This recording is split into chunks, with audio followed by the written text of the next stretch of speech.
Iubire întunecată, dragostea cu fantome. Așa începe orice nebunie. Egor se trânti în pat. Dacă aș putea adormi mai repede. Dar întâlni și aici parfumul de violete. Domnișoara Cristina se afla chiar alături de el, ca și când l-ar fi așteptat de mult pe marginea patului. Te iubesc, Egor, și pentru tine vin de atât de departe. Tu ești întotdeauna aici, tu nu vii de nicăieri. N-ai să înțelegi niciodată, dragostea mea, de unde vin eu. Pe tine nu vreau să te pierd. Nu-mi trebuie sângele tău. Vreau doar să mă lași să te iubesc. Câteodată. E doar un vis, nu-i așa? Da, e doar un vis. Dar pe mine mă visezi. Ești moartă, nu-i așa? Hai, nu vorbi așa. Ți-am spus că vin din altă parte, dar sunt tot femeie. De ce nu poți să te îndrăgostești de mine? Nu pot. Mi-e frică de tine. Ce frumos ești, ce cald ești. Uite, mie nu mi-e frică de tine. Oriunde m-ar duce dragostea asta, nu mi-e frică. De ce ți este tocmai ție, Egor? Tu, care ești bărbat, să-ți fie frică? Egor încerca încă o dată să se desprindă din vraja Cristinei, să rupă visul. Mirosul de violete îl amețea, apropierea trupului ei îl înnebunea. Doamne, Doamne Dumnezeule, ai milă de mine! Lasă-L pe Dumnezeu în pace! Nu mi-e frică de rugăciunile tale. Tu nu ești decât un om viu. N-ai să poți înțelege, nimeni nu poate înțelege.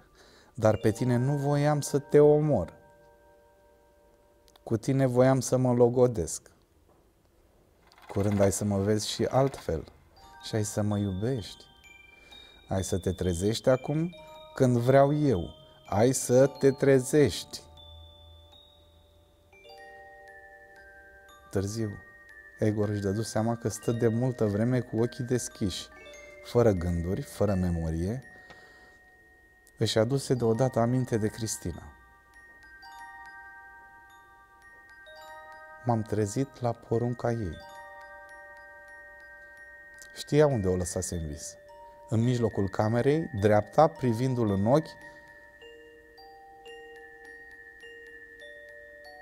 Dar Cristina nu mai era de mult acolo. Am visat. Deci am visat numai. Totuși, în cameră stăruia mirosul de violete, iar după câteva clipe, Egor început să simtă ceva nevăzut și necunoscut. Parfumul de violete creștea acum cu noi puteri, cald, feminin, îmbrățișându-l, dar nu-l mai speria. Cristina era lângă patul lui și îi zâmbea acum. Vezi că nu-ți mai este teamă de mine? Păreau că vorbesc ochii ei. Treptele spaimei sunt mult mai adânci, dragostea mea. Te vei agăța de mine, mă vei strânge în brațe, iar eu voi fi singura care te va putea mângâia. Mă vei iubi, ai văzut ce ușor mi-a fost să te sugrum? Egor simțea cu precizie trupul acela nefiresc mișcându-se în spațiu, împingând aerul în jurul lui, încălzindu-l. Odată am să vin la tine în pat, goală, se trezi gândind Egor, și am să te rog să mă strângi tare în brațe.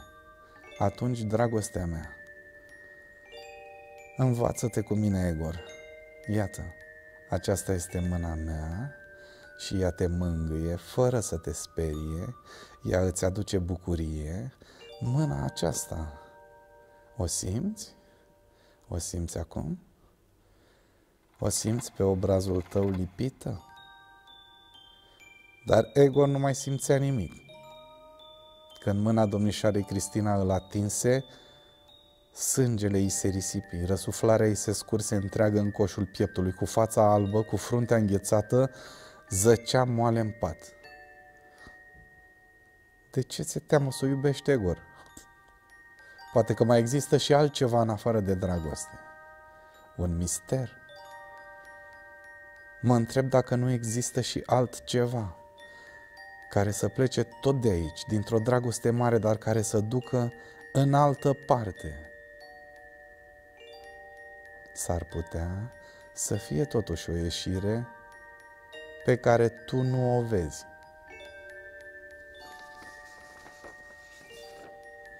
Degetele lui întâlniseră o rană umedă și caldă.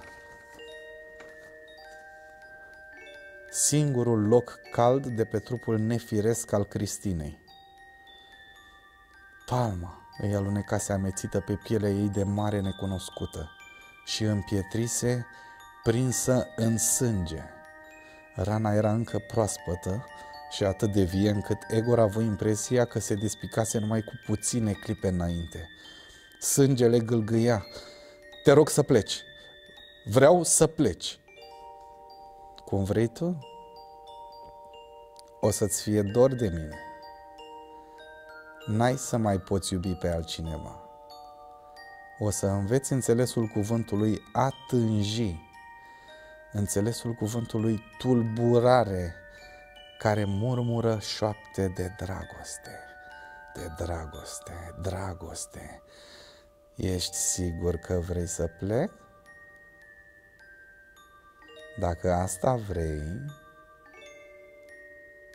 n-ai să mă mai vezi niciodată. Vreau să pleci. Vreau să mă trezesc și vreau să pleci. Vreau să mă trezesc. Bine, nu o să rămân cu tine în vis. O să dispar.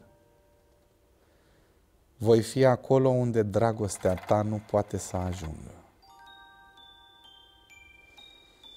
Iar Egor tremura, dar nu mai era un spasm de teroare, ci nerăbdarea trupului lui întreg, mistuirea lui delirantă în așteptarea marii dezmierdări. Carnea lui se risipea înnebunită căci voluptatea îl sugruma, îl umilea. Gura Cristinei avea gustul fructelor din vis, gustul tuturor bețiilor neîngăduite și blestemate. Nici în cele mai drăcești închipuiri de dragoste nu picurase atâta plăcere.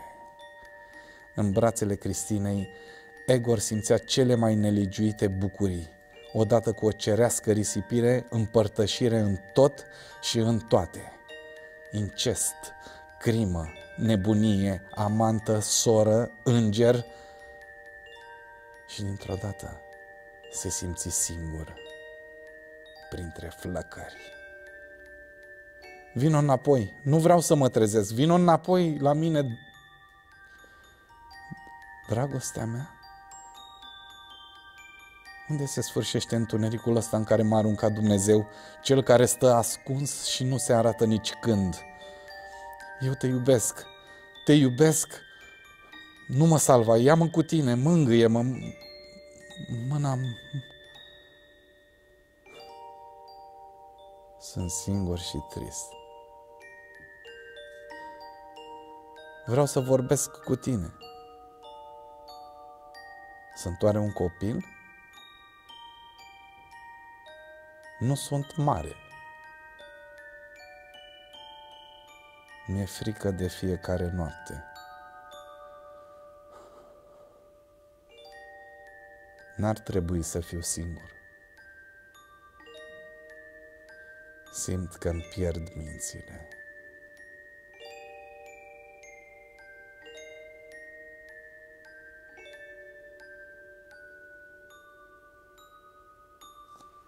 De tot.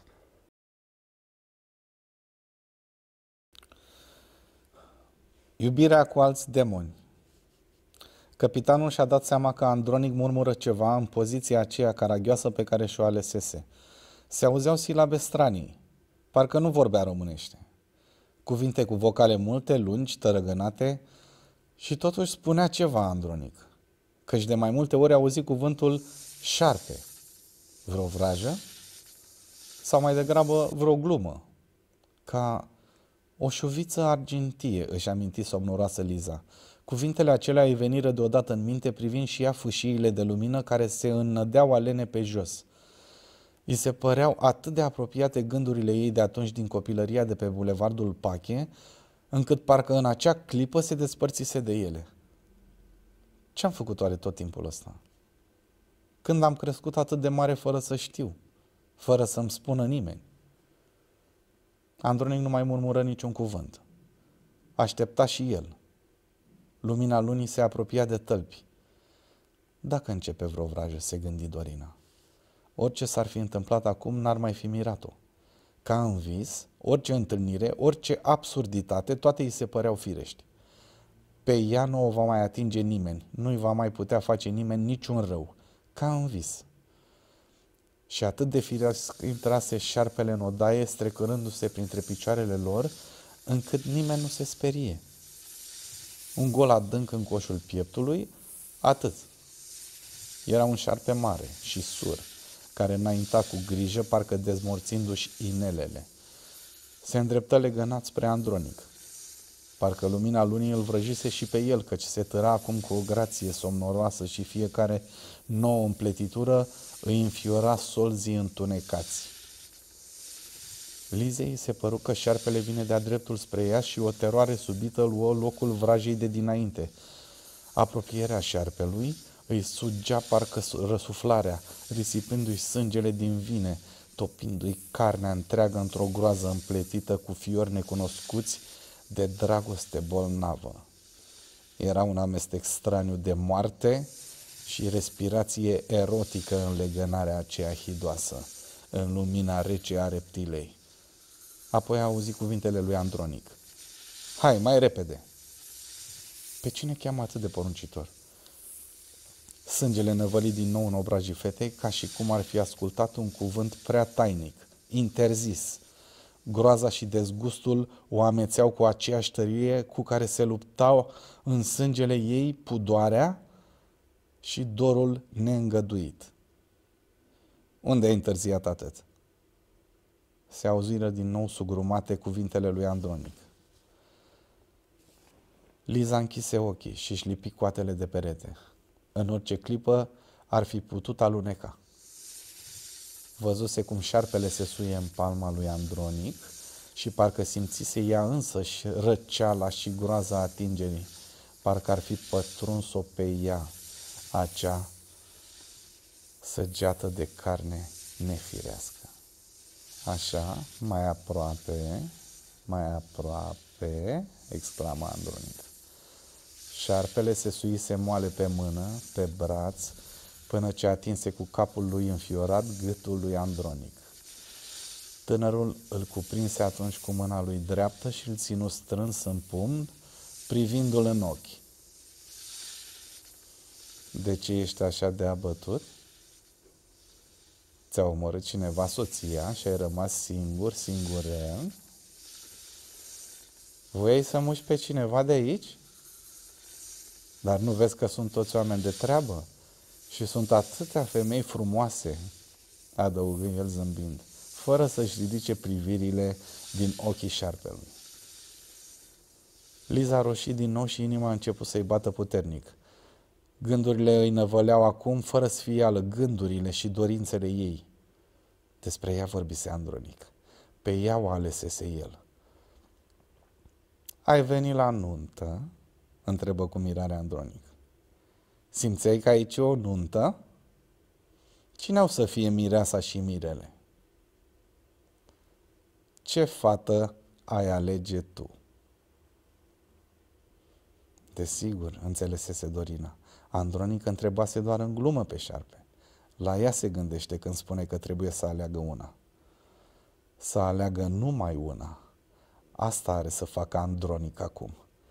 De aceea a așezat toate femeile în cerc, lipite de pereți, ca să le vadă mai bine, să le cântărească pe toate și să-și aleagă numai una. El singur e doar mirele. Și m-a ales pe mine, numai pe mine. Haide, spune, Cine-ți place ție mai mult de aici? Zise Andronic. Dar dacă o alege pe ea, se gândi Liza. Să se apropie șarpele, să-l simtă urcându-se pe sâni, coborând cu alunecarea lui nouă și îngrozitoare. Nu, asta nu se poate. Dar de ce tocmai pe ea? De ce așa? Bine, exclamă începând să râdă Andronic. Bine, bine, nu o să spun ce mi-ai șoptit, dar acum du-te de aici. Șarpele ăsta necurat este doar un suflet și el, venind din cine știe ce mormânt, și are o soție moartă, întocmai ca toți ceilalți, întocmai ca toți oamenii care au morți puși în pământ de demult. De acolo vin ei câteodată ascunși sub chipul unui șarpe. Vin în casele viilor. Groaza Dorinei era foarte aproape de venerație. Ai să te duci departe, ai să înnoți până în insula din mijlocul lacului și ai să rămâi acolo ascuns. Să nu aud că mi-ai ieșit din cuvânt. N-are să ți se întâmple nimic rău. Fii fără grijă. Du-te!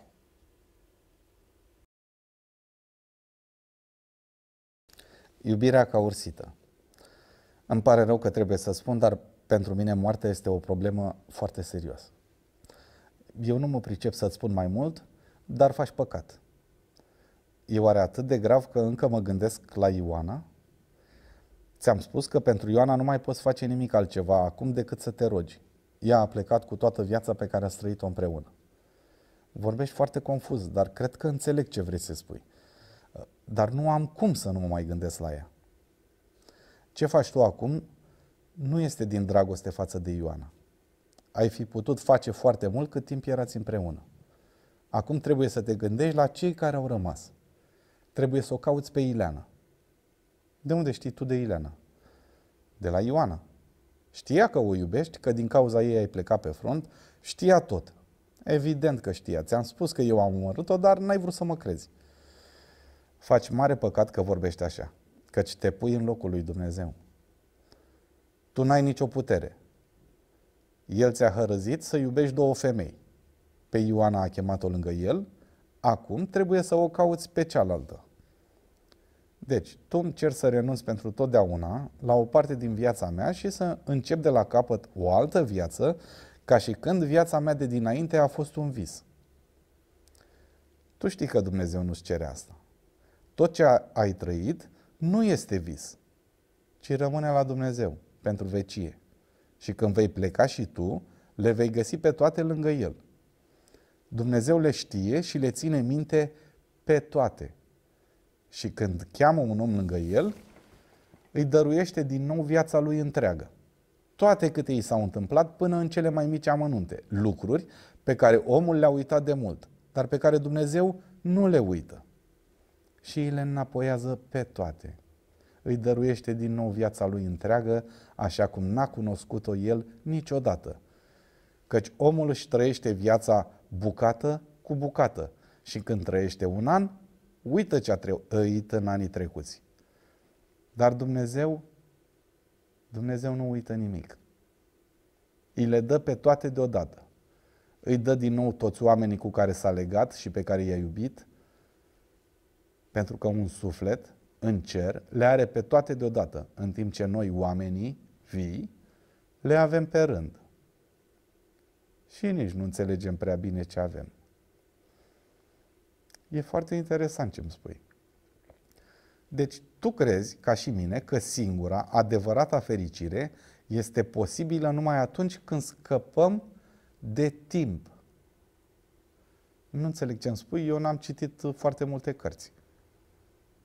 E totuși interesant că și tu, în felul tău, ai fost preocupată de problema timpului.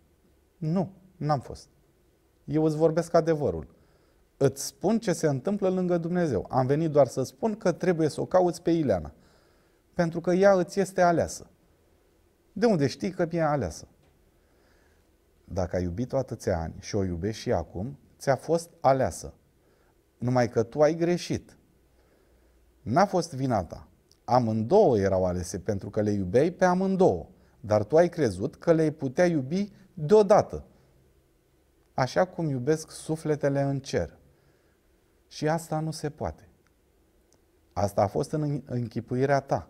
Tu ai crezut că viața din cer o poți trăi aici, pe pământ. De unde știi tu toate astea? Păcatul tău este că vrei să trăiești moartea aici pe pământ. Dar omul e dator să trăiască numai viața. Dacă încearcă să trăiască moartea pe pământ, se pierde în deznădejde. Și atunci nici nu trăiește cu adevărat, nici nu moare. E un fel de strigoi. Dar sfinții cum de pot iubi toți oamenii și toate lucrurile deodată? Asta o face Dumnezeu. Noi nu suntem sfinți și e mare păcat că vrei să trăiești ca sfinții. Dumnezeu a vrut să trăiești ca oamenii vii pe pământ. Am plecat. Venisem doar să spun că trebuie să o cauți pe Ileana.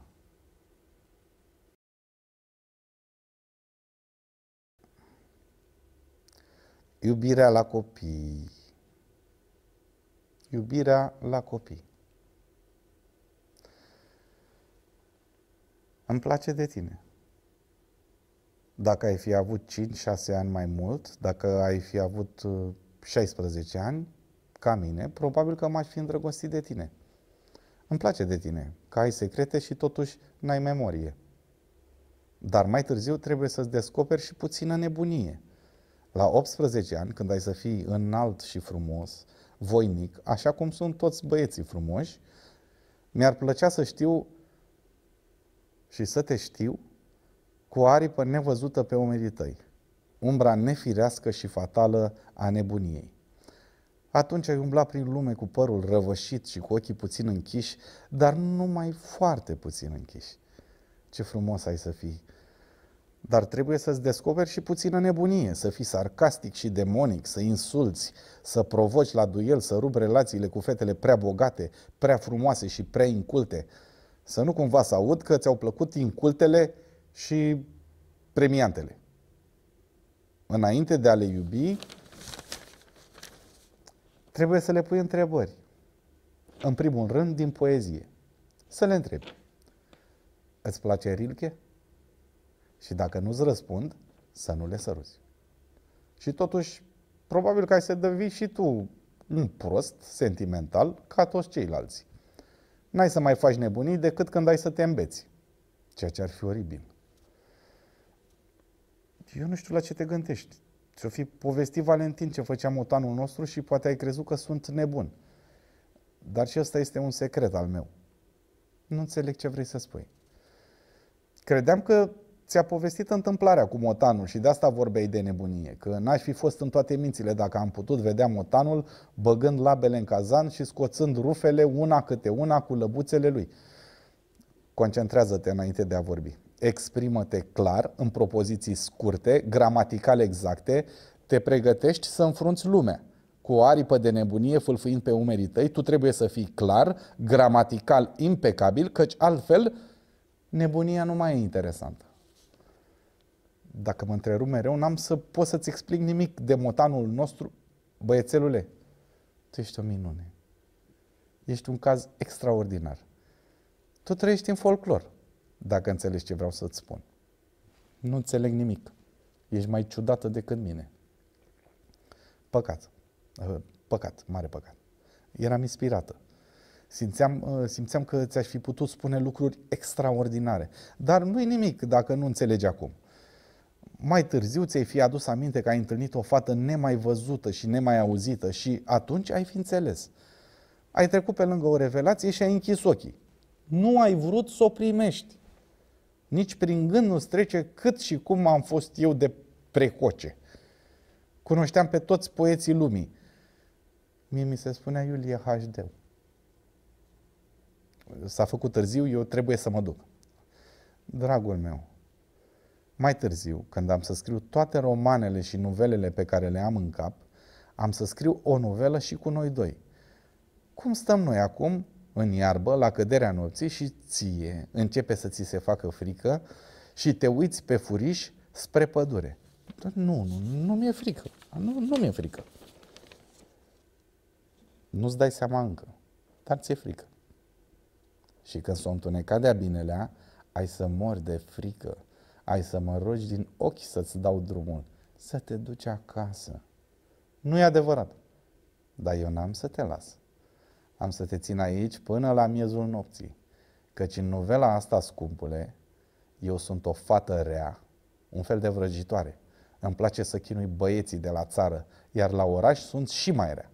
La oraș scriu scrisori anonime, căci sunt invidioasă pe fetele frumoase și bogate care au succes, căci în novela mea îmi place amorul.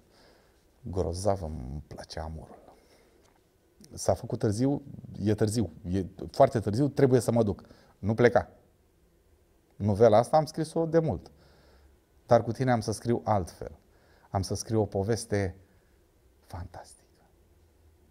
Pentru că recunoaște, ni se întâmplă ceva fantastic. Trăim amândoi o aventură extraordinară. Am să te chinui, am să te sperii.